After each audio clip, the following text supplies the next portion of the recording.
I'll now recognize Ranking Member Bonamici for closing remarks.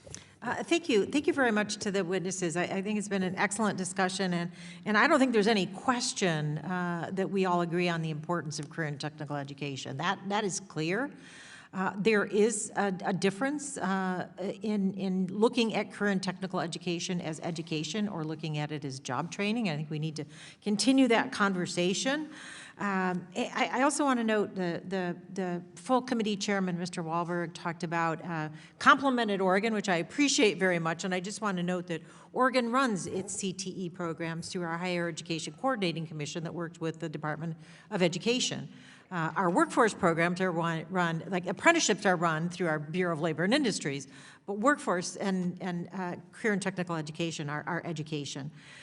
And I know from listening to the testimony today, especially Mr. Getz, with your years of experience at the Department of Education, that the decision to transfer career and technical education programs from the Department of Education to the Department of Labor was not made with students or educators or communities in mind. It's part of a political agenda of eliminating the Department of Education, and that to me is incredibly disappointing.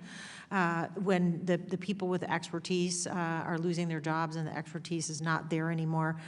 What was once a cohesive education-rooted system designed to support lifelong learning is now being fractured between these two agencies, one that the administration wants to eliminate, and two agencies have different missions and different capabilities. And as I said in my opening statement, CTE is not simply about job training or placement. It's about building pathways for students from middle school through post-secondary education and teaching them skills they can take into meaningful careers. And that work demands experienced educators and robust academic alignment.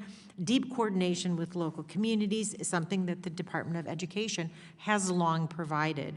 We're already seeing the consequences: delayed grants, disjointed program administration, the erosion of trust from those on the ground trying to implement the programs.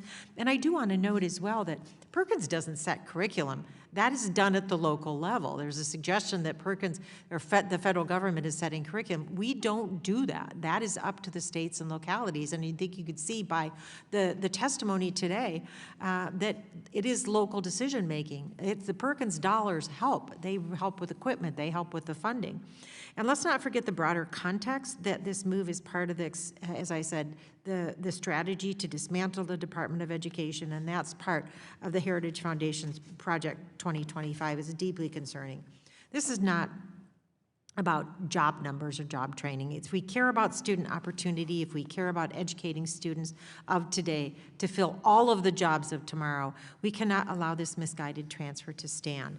We should restore these programs at the Department of Education and require that future changes go through Congress, not through political back channels. So, Mr. Chairman, I sincerely hope that we can work together to strengthen CTE programs, but especially I hope we can work together to counter this unprecedented power grab by the executive branch. This is not a decision that the executive branch can make on its own, but it's trying to. Congress needs to have a say. And I hope we can continue to talk about the harmful effects that dismantling the Department of Education will have on today's children and future generations. So I, again, appreciate all of your testimony and the great work that you're doing. And I look forward to further conversations, and I yield back the balance of my time.